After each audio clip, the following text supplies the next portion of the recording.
Vamos lá começar a nossa live de hoje. Primeiramente, boa noite a todos vocês. Sejam todos bem-vindos a mais uma live sobre literatura. Esse domingo de carnaval, onde muitas pessoas aderiram ao carnaval,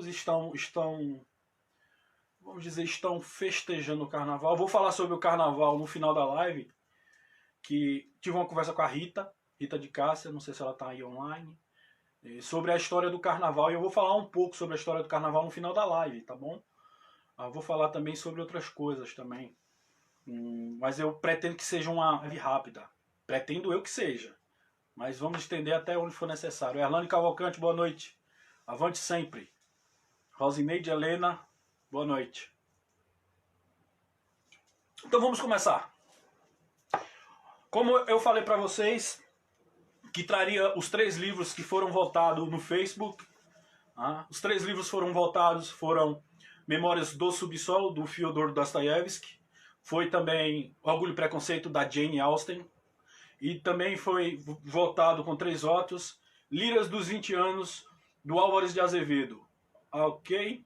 Esse aqui foi o último livro, porque esse aqui foi o livro menos votado, mas não menos importante. Esse livro é um marco na história de São Paulo, porque se trata do primeiro poeta romântico de São Paulo, nascido em São Paulo, Álvares de Azevedo, tá bom?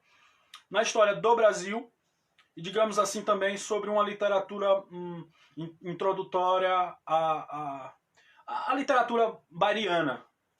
Quem leu Lord Byron, da Inglaterra, sabe do que eu estou falando, da literatura mais byriana, e etc, etc, etc. Então esse é o livro de hoje, que nós vamos conversar um pouquinho. Eu acho que a vida de Thor, ela é tão importante como suas obras, ou sua obra, porque ele só deixou poemas. Essa aqui é a coletânea dos melhores poemas do Álvares de Azevedo. Então, para mim, é um dos meus preferidos. Tem poemas, não só porque ele trata de temas taciturnos, sobre como temas muito, vamos dizer assim, muito pesados, como a morte. Eu vou falar um pouco da biografia do Álvares de Azevedo para você poder entender a obra dele. Quando você conhece a biografia do Álvares, você vai entender um pouquinho porque ele escrevia desta forma, e a vida dele é um pouco, vamos dizer assim, incomum no sentido de sociedade normal, numa sociedade, vamos dizer assim, conservadora. Foi incomum a vida dele, certo? Para uma sociedade conservadora do século XIX, o finzinho ali do século XIX, porque ele nasce em 1831, na cidade de São Paulo. Ele se muda para o Rio de Janeiro com o seu pai e com a sua mãe. E no Rio de Janeiro, aos 5 anos de idade, ele perde o irmãozinho dele. Ok? Aí ele já tem o primeiro contato com a morte. Ele era muito apegado ao irmão. O irmãozinho dele nasce, morre, e ele vê ali o irmãozinho dele morrer. Ele com 5 anos de idade. Aquilo, de certa forma, transforma a cabeça do jovem. Dizer que a vida dele também nunca foi muito, vamos dizer assim, muito normal. A vida dele sempre foi um pouco conturbada, não só pela morte, porque ele nasce em São Paulo, muda-se para o Rio, certo? Lá ele tem um contato com a morte do irmão dele. Então, aquele fato já deixa ele um pouco, vamos dizer, um pouco, vou usar um termo bem nordestino, um pouco desgostoso com a vida. Né? E essa postura dele meio taciturna, meio pensativa, meio meditabunda, vai perseguir ele até a curta vida dele. Então ele se muda, ele volta para São Paulo, que é a sua terra natal, mas ele nunca considerou São Paulo a sua terra natal. Ele sempre estava mais no Rio, e ele considerava o Rio de Janeiro sendo a sua terra. Certo? Mas ele volta para São Paulo porque ele está ali com 15 anos de idade. Ele é um gênio muito precoce, minha gente. Vocês têm que entender que ele era um gênio muito precoce. Aos 15 anos de idade ele volta para São Paulo. E ele vai fazer os cursos, vamos dizer, pré-vestibulares ou pré-acadêmicos para entrar no Largo São Francisco, onde ele vai cursar Direito. Mas antes disso, ele estuda numa escola particular, onde o seu reitor ali da escola, o reitor da escola dele, elogia ele, diz que ele é um dos maiores gênios, que ele já teve contato naquela escola e também em toda a América Latina. Veja como é, com 15 anos de idade. E ele escreve Lírio dos 20 anos entre os seus 16 a 20 anos de idade. Por quê? porque ele morre aos 21 anos de idade incompletos.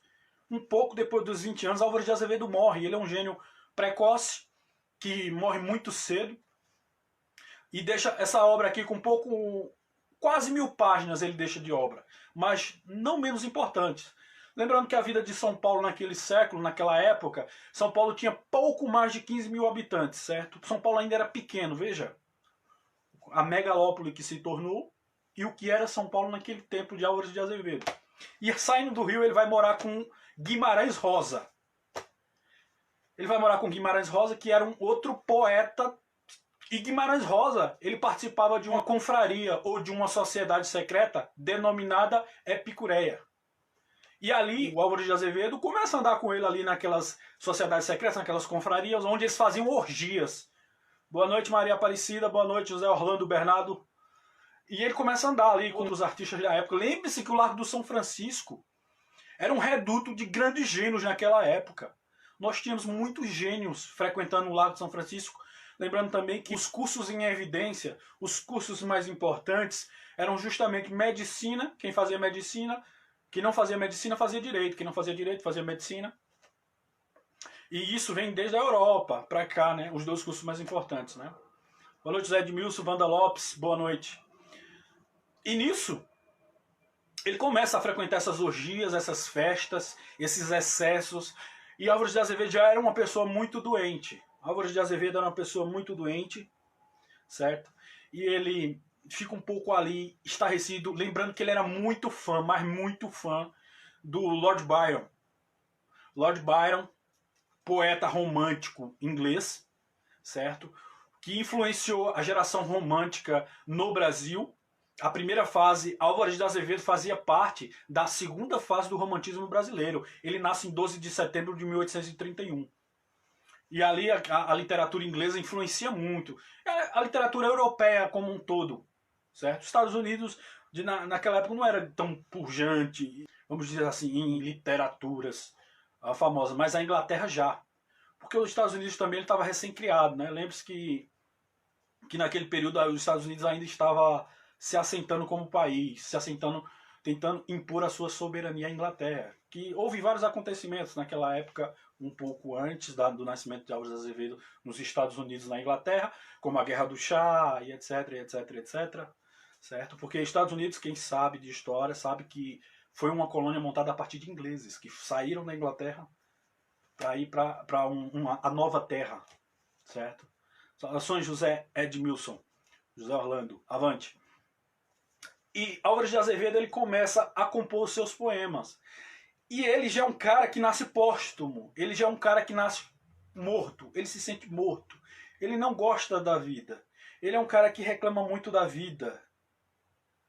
Boa noite, professor Alcides Maurício. Grande professor de Cupiraí, panelense do coração também, porque defende panelas com unhas e dentes. Manuel Saraiva, a grande autarquia do direito nacional, internacional e francês. Que internacional, né? Então é isso. E ele começa ali a compor vários poemas baseados na angústia, na morte. E ele começa ali a descrever os amores, os fervores dos amores que ele não queria viver. E tem poemas que ele vai falar da lavandeira. Que lavandeira não é o passarinho em si, são aquelas mulheres que ficavam lavando roupa à beira do rio, aqui em São Paulo. E ele começa a observar, se apaixona por uma mulher que lava roupas, e ele compõe poemas. No caso, ele escreve poemas sobre esses temas, sobre o amor imperfeito, sobre o amor impossível. Ele fala sobre a morte. Diego Souza, boa noite, Diego Souza. Estou em São Paulo assistindo sua live. Avante, avante, guerreiro. E Álvares de Azevedo, ele é um gênio, cara. Ele é um gênio. Onde ele passa, ele causa estardalhaço. Tem gente que não gosta de poema. Porém, eu lhe digo que se você aprender a gostar de poema, nunca mais sua vida vai ser um tédio. Porque poema, a rima, a forma que você recita. O poema, ele introduz na sua, vamos dizer assim, na sua mente, uma forma de você observar a realidade com mais doçura. Eu acho que esse é o termo. Álvares de Azevedo. Eu vou recitar um poema do Álvares de Azevedo aqui para vocês. Quando ele perde o irmãozinho dele, ele tem ali 5 para 6 anos, e ele já tem um contato com a morte, e ele sofre muito com a perda do irmão. E ele escreve um poema sobre isso. Álvares de Azevedo, apesar dele não gostar da vida, ele não tinha uma vida muito ativa. Então ele usava os poemas, ele usava a caneta e o papel, a pena e o papel, para se expressar, para despejar todas as suas angústias, todos os seus desejos, todas as suas reclamações.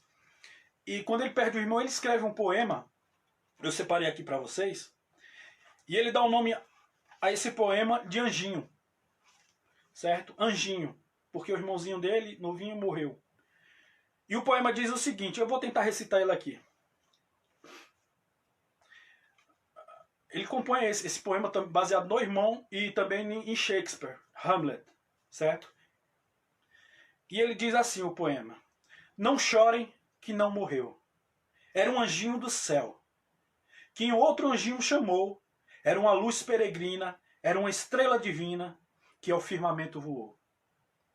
Pobre criança dormia. A beleza reluzia. No carmim da face dela. Tinha uns olhos que choravam, tinha uns risos que encantavam. Ai meu Deus, era tão bela.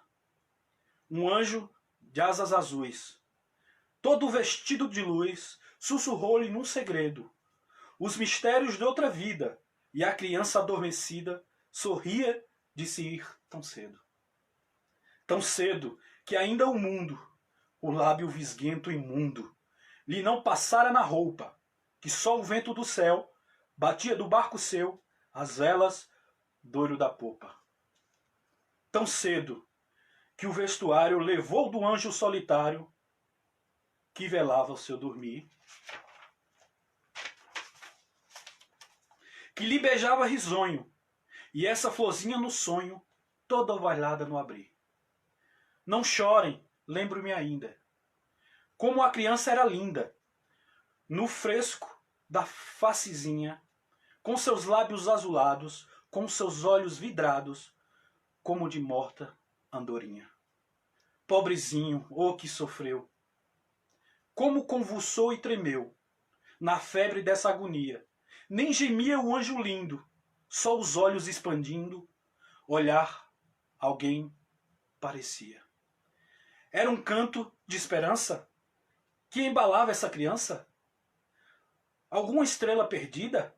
Do céu croada donzela, toda chorasse por ela, que achava doutra vida. Não chorem que não morreu, que era um anjinho do céu, que um outro anjo chamou, era uma luz peregrina, era uma estrela divina, que ao firmamento voou. Era uma alma que dormia, da noite na ventania, e que uma fada acordou. Era uma flor de palmeira, na sua manhã primeira, que em céu de inverno murchou. Não chorem, abandonada, pela rosa perfumada, tendo no lábio um sorriso, ela se foi mergulhar, como pérola no mar, nos sonhos do paraíso. Não chorem, chora o jardim, quando marchado jasmim sobre o seio lhe prendeu, e pranteia a noite bela pelo astro ou a donzela, mortos na terra ou no céu. Choram as flores no afã, quando a ave da manhã estremece, cai e esfria. Chora a onda quando vê a boiar um irerê, morta ao sol do meio-dia. Não chorem, que não morreu. Era um anjinho do céu, que um outro anjinho chamou. Era uma luz peregrina, era uma estrela divina, que ao firmamento voou. Álvares de Azevedo, Anjinho. Em homenagem ao seu irmão, que teve que se perdeu tão precocemente, né, que faleceu precocemente. Então, esse é um lindo poema, carregado de emoção, pela perda do irmãozinho dele. Até tá rimando, tá nas minhas palavras. A poesia contagia. A poesia contagia. E Álvares de Azevedo, ele sofre, ele participa, e lembrando que Álvares de Azevedo também ele era muito doente. Ele padecia tuberculose, era uma doença muito comum na época. Vários artistas daquela época, vários, vamos dizer assim, vários escritores, vários artistas mesmo da época padeciam da doença da tuberculose por vários fatores, certo? Por conta do fumo em excesso, por conta do contato com o fumo em excesso, por conta do contato, vamos dizer assim,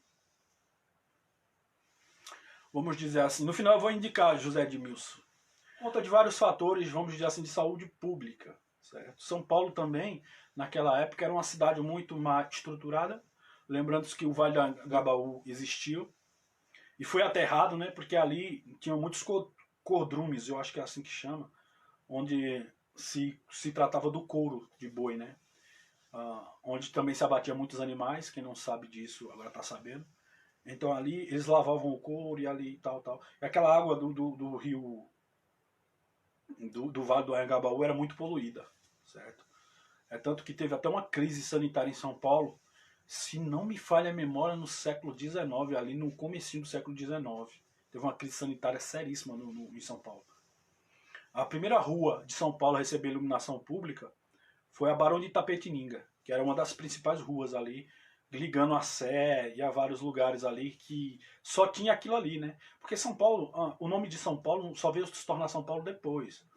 No começo, São Paulo se chamava Alto do Itapetininga, porque onde os jesuítas construíram a igreja era um monte, era um alto. Né? E ali perto do Viaduto do Chá justamente porque tinha várias plantações de chá, e ali muitas outras coisas. Então São Paulo era uma cidade muito, vamos dizer, ainda rural, certo? Apesar de ter quase mais de 15 mil habitantes, ainda era uma cidade muito rural. E também era o polo da boemia, era o polo da intelectualidade brasileira, principalmente o Largo do São Francisco, cidade de direito de São Paulo, até hoje conceituada, né? E Álvares de Azevedo, ele é muito doente. E ele vai escrever um poema que seria o prenúncio da sua morte. E ele escreve um poema chamado Lembrança de Morrer.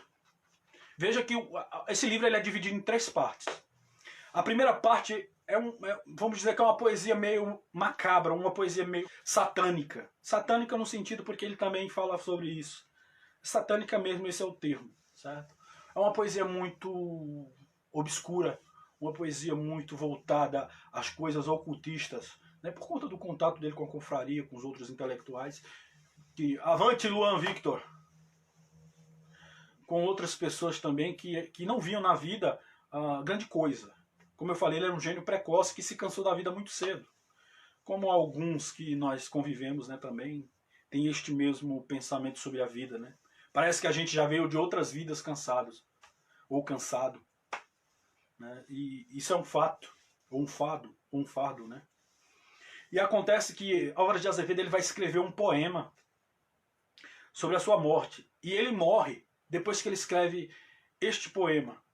Pouco tempo depois ele vai morrer. E esse poema é um prenúncio da sua morte. É como se fosse uma profecia sobre a sua morte. Eu vou recitar esse poema para vocês aqui, tá bom? Peço paciência, que no final da live eu vou falar sobre outros temas aqui. E o nome desse poema do Álvares de Azevedo se chama Lembrança de Morrer.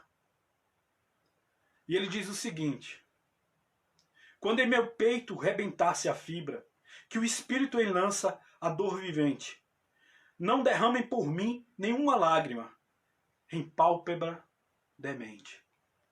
E nem desfolhem na matéria impura a flor do vale que adormece ao vento.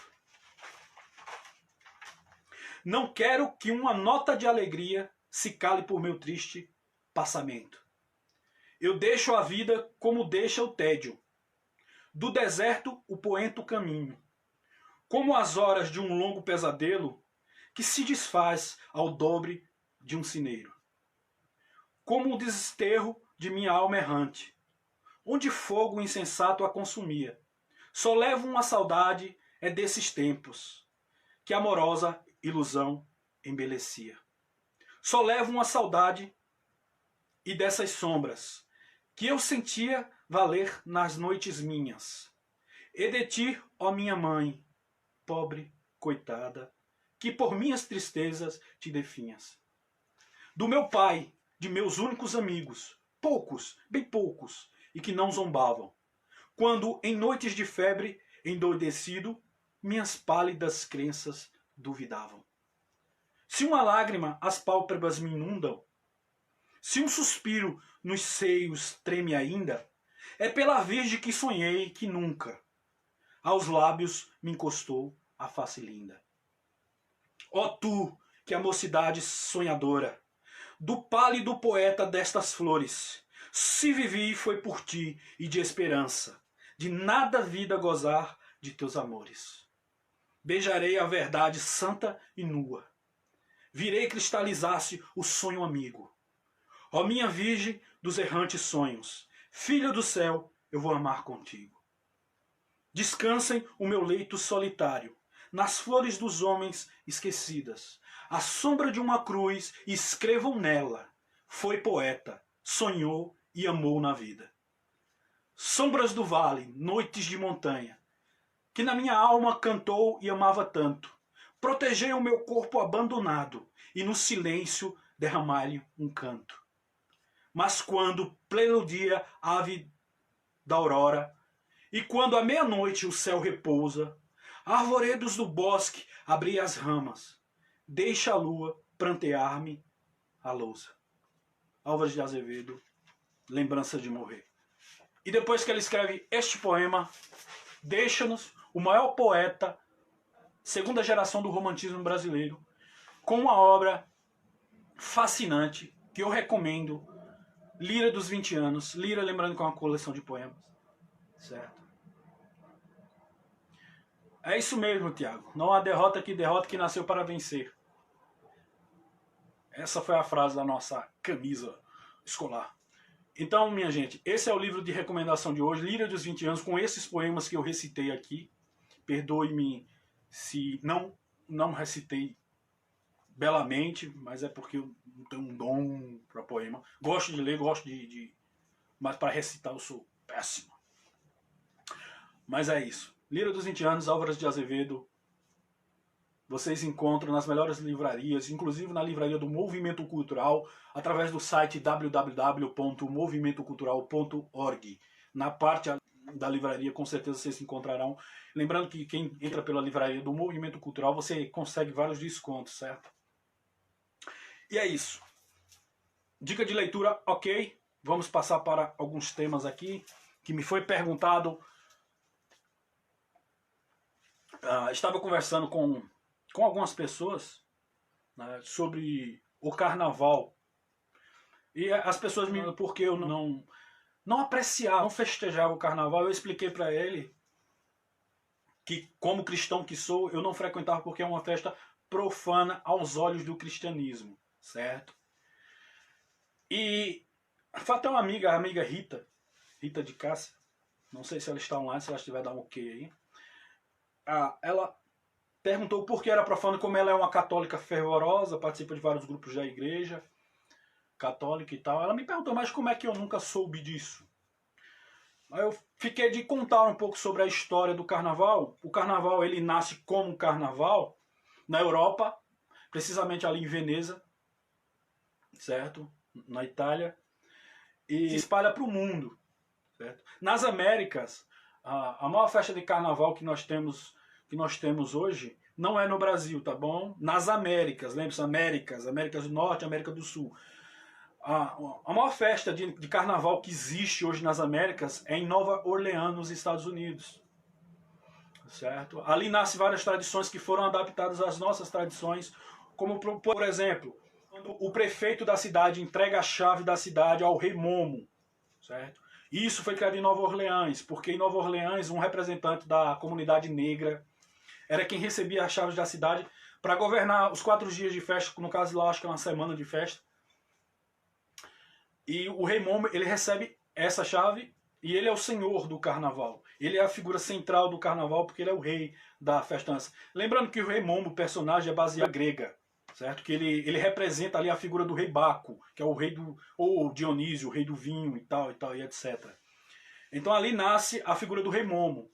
E na tradição, se nós formos passar mais para a tradição hebraica, para a tradição judeia e para a tradição até mesmo, vamos dizer assim, um pouco egípcia, nós vamos ver que Homo, ele é a representação de um demônio, certo? Biblicamente falando, ou boa noite, Walter Silva.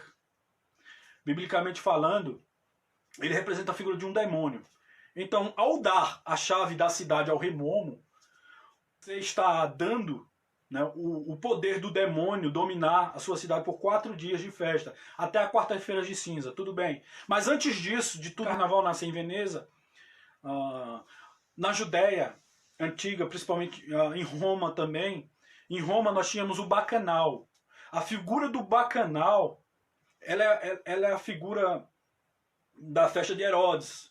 Tem até passagens bíblicas que falam sobre isso, que falam sobre os bacanais organizados pelo rei Herodes, onde ali eles estavam se preparando. Lembre-se que Herodes era judeu. Ele tinha ele tinha origem ali na Judéia, certo? Pilatos era a figura romana. Não confundam essas coisas. Isso é muito importante para você entender a história bíblica. Porque Herodes, ele era um representante dos judeus perante o Império Romano, que o instituiu como representante ali, como um governador, certo? Pilatos era a figura central, era o governador supremo, porque ele era romano, subalterno de Pilatos, era submisso, certo? Então não confunda. É tanto que quando mandam Jesus ali, só estou fazendo um adendo para vocês não se perderem na história bíblica, quando mandam Jesus para Herodes, Herodes diz o quê? Peraí, eu não vou assumir essa responsabilidade, não. Manda lá para Pilatos, para ver o que é que ele decide lá. E Pilatos, como ele não queria ficar feio com o povo judeu, ele disse, não, manda para Herodes, porque a decisão que ele tomar está tomada. E depois ele volta, Jesus, para as mãos de Pilatos, né? Quando ele lava as mãos ali. Então, ali o bacanal, ele vem dessa tradição. Era um carnaval. Por quê? Porque na Judéia existia uma coisa chamada a purificação, ou que vocês católicos hoje conhecem como quaresma, 40 dias antes da Páscoa. 40 dias antes, vamos dizer assim, antes da vinda do Messias ou do escolhido. Lembre-se que era um cordeiro que representava a Páscoa antes da vinda de Cristo, né? Agora Jesus vem e diz, eu sou a Páscoa verdadeira. Ou seja, eu sou o cordeiro verdadeiro, eu sou a oferenda verdadeira. Lembre-se que na Páscoa judaica, as pessoas sacrificavam o melhor cordeiro, branco, imaculado, sem mácula, passava o sangue nos umbrais das portas, para que a maldição não entrasse. E antes disso tinha um bacanal. O que é que eles faziam? Orgia, sexo entre homem, mulher, menino, tudo que você imaginar tinha no bacanal. Tudo. Então eles faziam aquilo porque eles sabiam que iam passar 40 dias jejuando, orando, estudando a palavra e tal. Então ali começa, digamos assim, o carnaval moderno como conhecemos hoje. Por que vocês acham que a estatística anual, digamos, a estatística de morte, aí você sempre vai ouvir o seguinte nas televisões, nos rádios, em outros veículos de informação, o carnaval anterior teve tantos homicídios, tantas mortes, tantos quilos de drogas apreendidos. Lembre-se, o carnaval é a época onde mais existem mortes por acidentes de automobilísticos, acidentes de carro. Porque, figurativamente, a cidade está entregue ao demônio, certo? E existe um alerta lá em Tiago, no livro de Tiago. Tiago diz o seguinte, que o carnaval ele faz parte,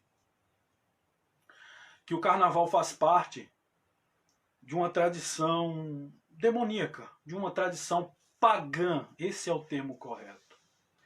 Porque nas antigas sociedades pagãs, sempre era oferecido festas. Festa da colheita, festa não sei do que, festa não sei do que. Mas nunca era central a figura do Deus. Era central, como no caso hebreu, como no caso judaico. A figura central sempre foi, no judaísmo, sempre foi Deus. A adoração a Deus, o agradecimento a Deus. Já nas outras civilizações, lembre-se que a figura central não era isso, era encher a cara mesmo, era fazer os atos mais obscenos, os bacanais e etc. Então daí vem o carnaval.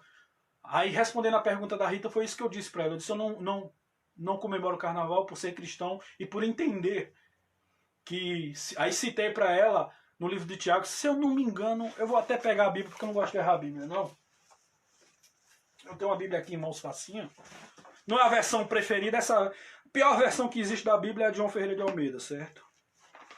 Então vocês nunca compram, se vocês forem comprar uma boa versão da Bíblia, vocês procurem a Bíblia de Jerusalém, que é fácil de encontrar, vocês encontram ela fácil aí. Ou a melhor, na minha opinião, a melhor de todas, que é a King James. A menos ruim. Porque muita coisa está distorcida na João Ferreira de Almeida. Tem também a nova tradução, que também não é boa, não é horrível. É ruim demais.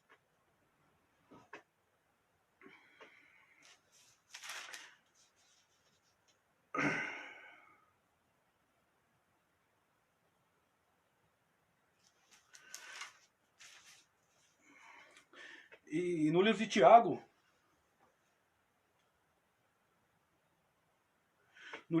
ele diz o seguinte, ele diz assim, olha: não sabeis vós, adúlteras e adúlteros, que a amizade do mundo ou a amizade com o mundo é inimizade contra Deus? Portanto, todo aquele que quiser ser amigo do mundo constitui-se inimigo de Deus. Veja que palavra forte. Tiago, para quem não sabe, e isso já está provado cientificamente, isso já está provado arqueologicamente, isto já está provado de uma série de coisas, apesar de ser contra a doutrina católica. Tiago, esse Tiago da Bíblia que vocês estão lendo, ele é meio irmão de Jesus Cristo. Ele é filho de Maria com José, certo? Isso já está provado. Se você estiver duvidando de mim, você dá um Google aí, tá bom? Inclusive o próprio Judas, que escreve aqui no livro, também é meu irmão de Jesus Cristo. Isso já está provado há muito tempo, Alguns católicos são relutantes, né? Mas isso já está provado, tá bom? Cientificamente. A questão de fé a gente não discute. Então ele está dizendo isso, ele está dizendo assim, olha... Ele está dizendo praticamente isso, ele está dizendo o seguinte... que todo aquele que quer ser amigo do mundo, ele constitui-se o inimigo de Deus. O que é ser amigo do mundo na visão cristã? Ser amigo do mundo na cristã é você se apegar às coisas terrenas. Lembre-se que Jesus lá em Mateus, ele vai dizer o seguinte, ele vai dizer assim, não ajunteis tesouros na terra, onde a traça e a ferrugem a tudo consomem, e os ladrões minam e roubam. Mas ajunteis tesouro no céu, onde nem a traça nem os ladrões minam e roubam. Ele está dizendo praticamente assim. E se você se apegar a isso aqui, ao plano físico da coisa, eu vou falar de uma linguagem bem popular, de uma linguagem bem inteligível, tá bom? Se você se apega a isso aqui, ao físico, ao dinheiro, às paixões da vida, e você acha que isso é tudo, como é que você quer ir para o céu cristão, ou o céu... vamos dizer, judaico, que praticamente é o mesmo, né? Na visão de Paulo existem 3 céus, isso é outra questão. Paulo fala sobre os 3 céus, se eu não me engano, no livro de Romanos. E como é que você mata? No caso da prefeita de Panelas, rouba. No caso da prefeita de Panelas, mente. No caso da prefeita de Panelas, da Laranjita, engana o povo. E você ainda quer ir para o céu, camarada. E ainda diz que é um santo, que é um salvo, que é um escolhido, que é um separado. A palavra santo só quer dizer isso. Separado, escolhido, reservado, consagrado. Certo? A palavra santo, na sua origem, ela quer dizer isso. Só apenas separado. Uma pessoa que foi separada para determinada coisa. Um santo é uma pessoa separada. E como é que você faz tudo isso? Você vai para o carnaval, bebe. Você bebe esses dias tudo de carnaval para chegar na quarta-feira de cinza, meu amigo aqui falou aqui, Tiago Rafael, e a quarta-feira de cinzas. Quarta-feira de cinza é o seguinte, Rafael, todos aqueles ramos que são queimados na missa de Ramos, que tem aquela missa que onde leva os galhos de árvore, todas aquelas flores são queimadas na igreja e são produzidas essas cinzas, onde faz a cruzinha de cinza na testa dos cristãos da igreja católica, principalmente a igreja ortodoxa também tem esse ritual, e a igreja católica ortodoxa... se eu não me engano, é da Romênia, certo? Da Romênia também faz esse rito, outras não, como a igreja católica luterana, ela não faz esse rito, certo? Ela acha desnecessário. Então as pessoas passam o carnaval bebendo, fazendo orgia, brigando com o marido, brigando com a mulher, traindo e tal, e tal, e tal. Aí chega na quarta-feira de cinza, todo mundo volta a ser santo de novo. Coloca a cruzinha de cinza lá, que me lembro muito quando eu vejo esse símbolo lá. Quem leu Gabriel Garcia Marques, 100 Anos de Solidão, lembra-se dos filhos do Aureliano, do coronel Aureliano Buendia, né? que eles fizeram ali e não sumiu nunca mais, e eles ficaram marcados pro resto da vida, foram caçados e mortos. Então, o carnaval, veja que as pessoas estão cometendo o mesmo ciclo vicioso da profana, de uma cultura profana. As pessoas estão no carnaval bebendo, se prostituindo, traindo, mentindo, consumindo drogas, tal, e querem ser salvos, querem ir para o céu. E quando Tiago diz assim, olha, não sabeis vós, adúlteros e adúlteras. Adúltero nesse sentido, ele não está usando quem trai é o marido ou a mulher, não, quem trai é Deus, certo? Ele está chamando, ele está alertando, ele está ademoestando a pessoa que trai a sua fé em Deus. Porque se você quer ser um salvo, se você quer ser um santo, um separado, você tem que se separar do mundo. E Tiago deixa isso bem claro quando ele diz, não sabeis vós que a amizade do mundo é inimizade contra Deus? Por que ele está dizendo isso? Porque Paulo completa, ou Paulo começa dizendo lá em Romanos, que o mundo jaz no maligno. Que quem governa o mundo é o maligno. Então, se você ama o mundo, você ama as coisas do mundo. E as coisas do mundo é criada pelo maligno, pelo inimigo de nossas almas. Certo? E quando vem Yahushua, ou Jesus Cristo, como a gente conhece no Ocidente, ele diz a mesma coisa. Ele diz, não ajunteis tesouro na terra. Ou seja, tudo que nós fazemos aqui, todo o nosso trabalho é em vão, de certa forma. Menos a bondade que nós fazemos para com o outro. Menos a bondade que nós fazemos para com o irmão.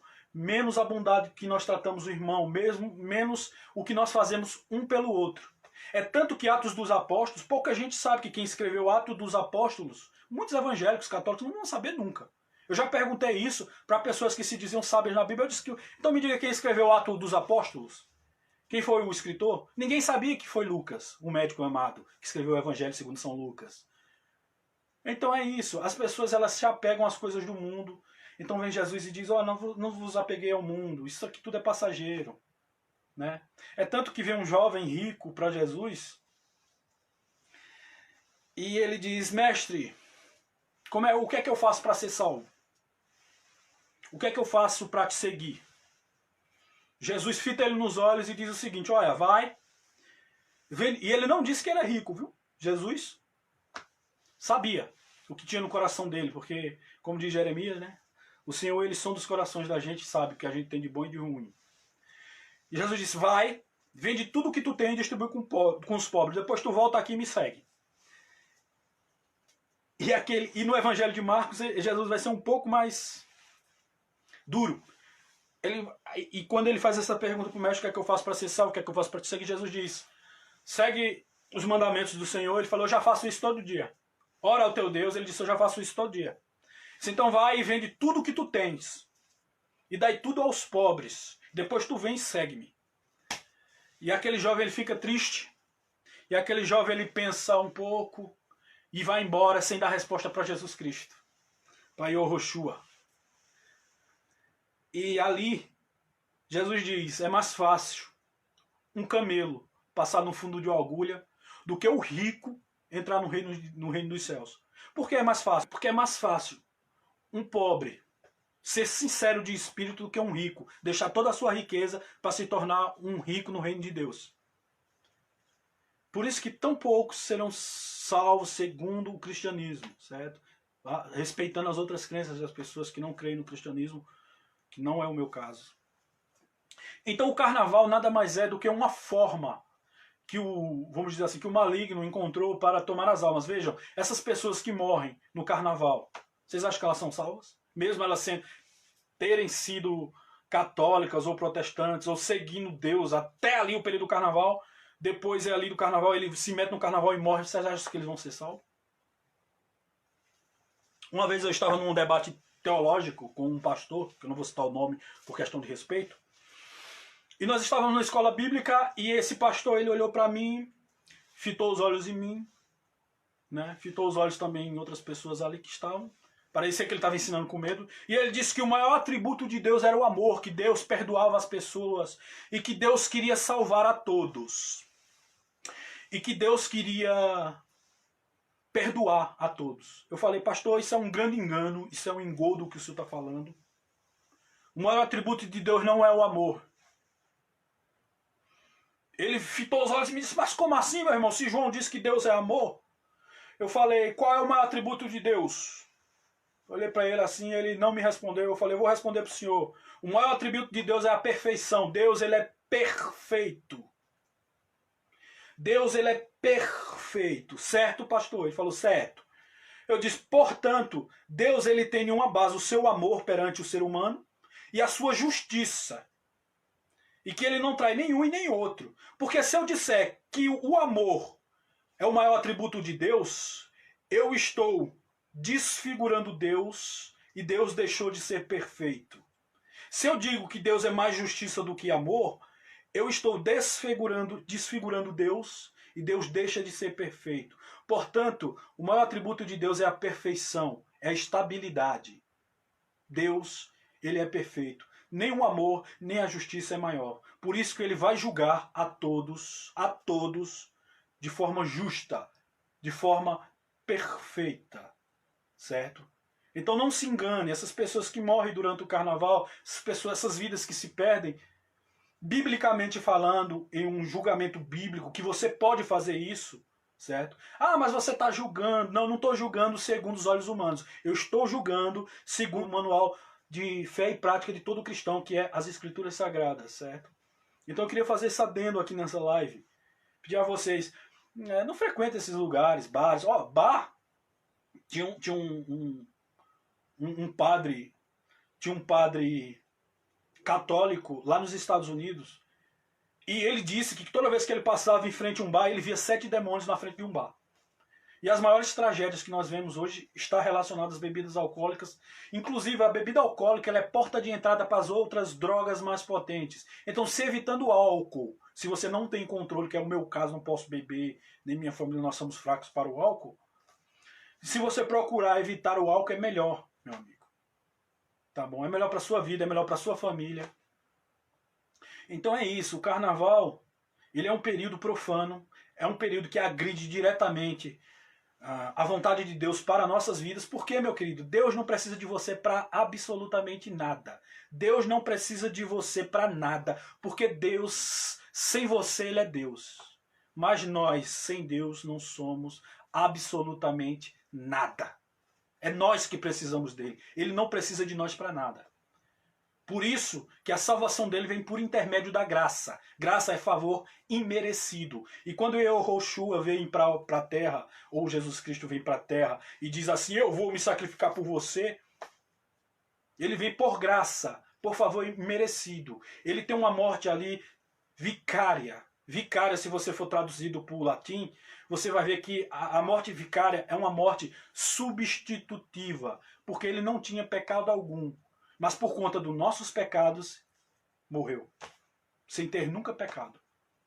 Então, a maior retribuição que nós podemos dar de uma forma cristã, de uma forma até deísta, né, para os que creem em Deus, mas não creem que Cristo é o Salvador, é justamente obedecermos. Né? Porque, veja só, se nós vamos seguir uma lógica aqui bem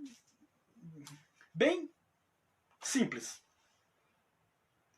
Se eu não for para um bar, vai ser melhor para mim ou melhor para Deus? Melhor para mim. Não vou gastar meu dinheirinho, que é para alimentar a minha família. Não vou gastar com besteira, vou ter um dinheirinho guardado. Porque é que os judeus, minha gente, são tão ricos, eles se dão bem em tudo que eles fazem. Eles não têm praticamente vícios, os judeus. Eles vivem para o trabalho e para a família, para casa, para a sinagoga, e etc, etc, etc.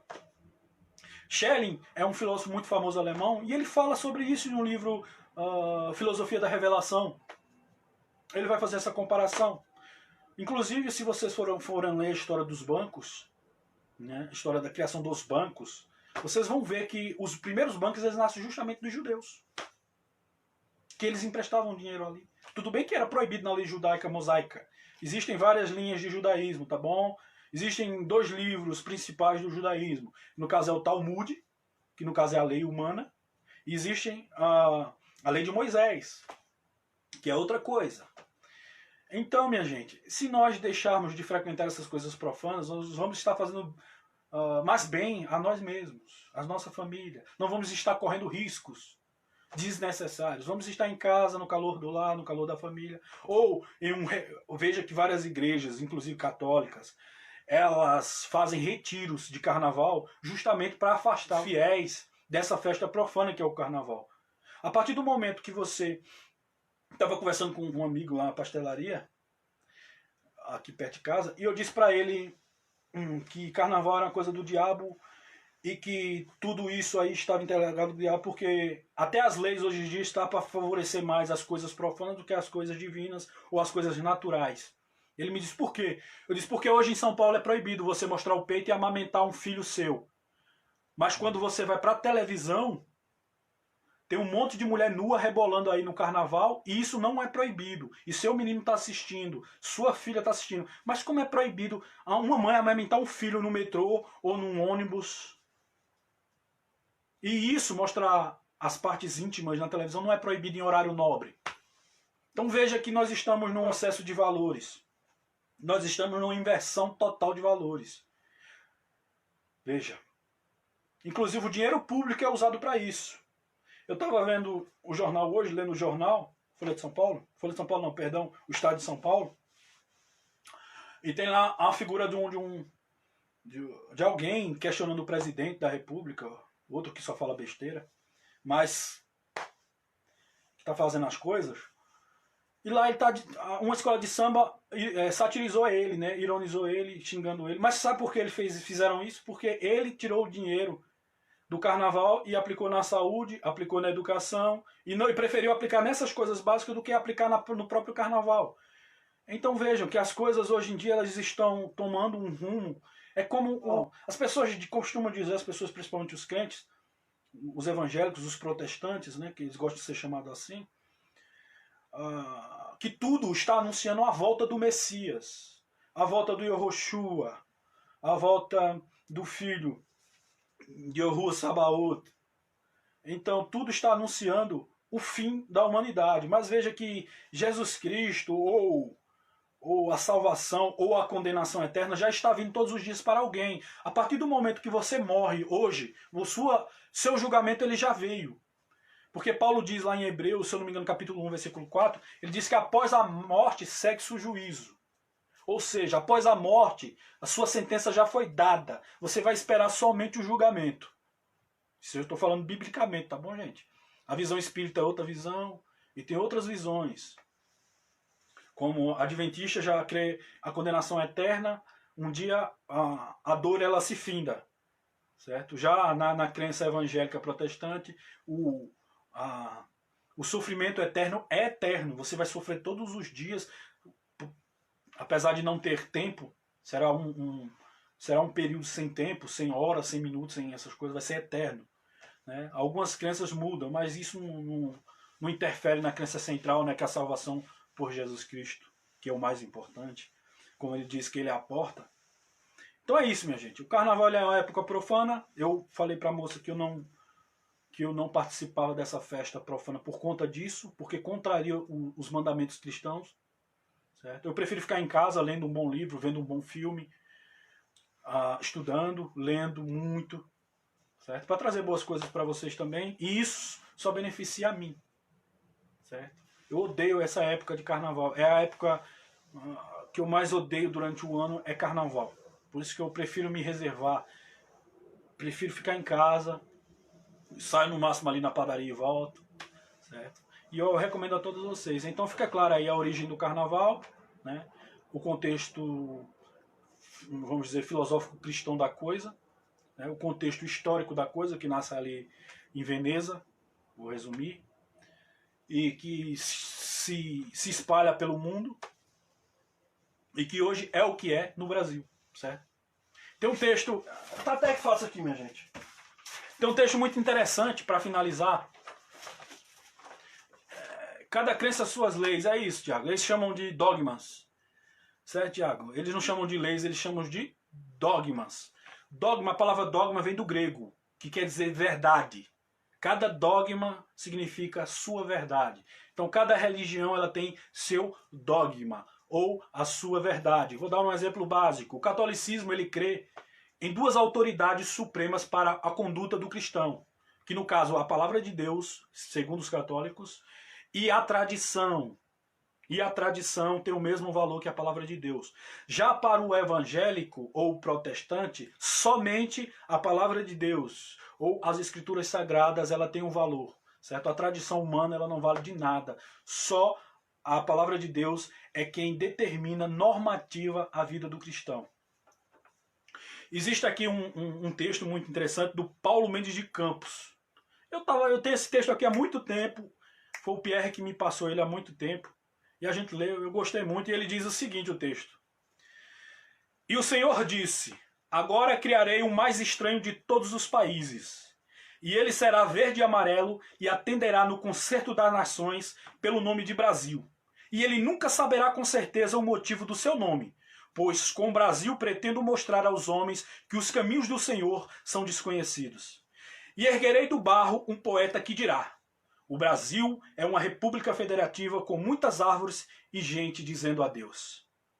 E o Brasil viverá do improviso, que não é o vento do espírito, mas a mesma força que dormia no caos, antes que a terra fosse criada. E darei a esse povo um rei português, ocioso, gordo, incapaz e grande comedor de frangos, mas que irá criar as primeiras coisas importantes, a fim de que o povo do Brasil se acostume a não entender mais nada. E ao filho desse rei caberá duas missões. Primeiro, inventar a juventude transviada. Segundo, separar Portugal do Brasil. Depois disso, farei com que ele embarque para Portugal, onde será rei dos portugueses. Pois é preciso que o povo do Brasil receba com naturalidade aquilo que não tem explicação. Aí, eis que vou criar um terceiro rei. E esse deverá escrever os piores sonetos da língua portuguesa, discordo. E amará as línguas mortas, a fim de que se acrescente a confusão. Então, em uma transparente manhã de novembro, criarei de repente a República Federativa, com muitas árvores e gente dizendo adeus. Ao meu comando um soldado triste bradará, viva a República! E a República será avivada, e os barões serão os mais fiéis republicanos, e os republicanos derramarão lágrimas e escreverão muitas cartas com saudades do rei que escrevia sonetos. E a confusão será maior, e o brasileiro será irmão do vento, que ninguém entende. E esse povo darei açúcar. Depois, por tortos caminhos farei trazer do outro lado do mundo o café. Pois está escrito que o Brasil deve viver da mistura do branco e do preto, e da mistura do doce com o amargo, para que os ribas possam chamar a esse país de terra dos contrastes. E criarei para o Brasil oradores eloquentes, e esses darei a ambição, mas não a sabedoria. E criarei uns poucos homens sábios, e a este não darei nem a ambição e nem a eloquência, a fim de que as discussões se prolonguem, e que o povo se perca pela boca dos oradores. E sobre grandes veios de ouro levantarei montanhas de ferro, mas o povo viverá da cultura da mandioca, e as bananeiras agitarão suas crinas nas tardes morosas dos quintais. E esse país imenso e despovoado só derramará sangue por causa da terra. E o brasileiro não saberá se Lampião foi um flagelo de Deus ou um ótimo sujeito, porque não entende a mais velhas das contendas, que é a briga pela terra. E o povo amará a cachaça e o pastel. E inventará a cuíca e o samba. E bebendo cachaça, comendo pastel, tocando cuíca e sambando, esquecerá que o Brasil é uma pobre república federativa com muitas árvores e gente dizendo adeus. Então eis que uma ilha frígida, a fim de que os corpos se aqueçam, inventarei o futebol. E o torre do Brasil amará o futebol acima do seu pai e da sua mãe.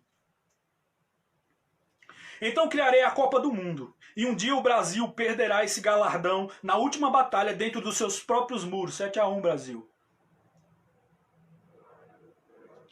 Quando lhe bastaria o empate. 4 anos depois caberá aos comunistas eliminar os brasileiros, para que se aumente a confusão. E para que se aumente a confusão, criarei uma comissão técnica, que não entenda nada de futebol, e esta será bicampeã do mundo. e o torre do Brasil, chorando de alegria, beberá muita cachaça e comerá muito pastel e tocará muita cuíca, aí eis que farei o Brasil perder o tri, e a taça, e a alegria para Portugal, pois assim está escrito, para que o brasileiro continue na sua confusão, irmão do vento, que ninguém entende. Veja que texto maravilhoso. Quem quiser acessar na internet, depois ler com mais calma, se chama A História do Brasil, por Paulo Mendes de Campos, que foi um dos gênios jornalísticos do Brasil. Ele escreveu esse texto em 1966, minha gente. Veja que é um prenúncio. Veja que é uma profecia. Veja que maravilha. Então é isso, minha gente. Muito obrigado a todos que assistiram a live até aqui. Fiquem todos com Deus. Agradeço mais uma vez. Peço que compartilhem. Quem chegou agora, compartilhe, depois assista, tá bom? E continuemos nessa luta. E lutemos de novo. Até que finalmente cordeiros se transformem em leões.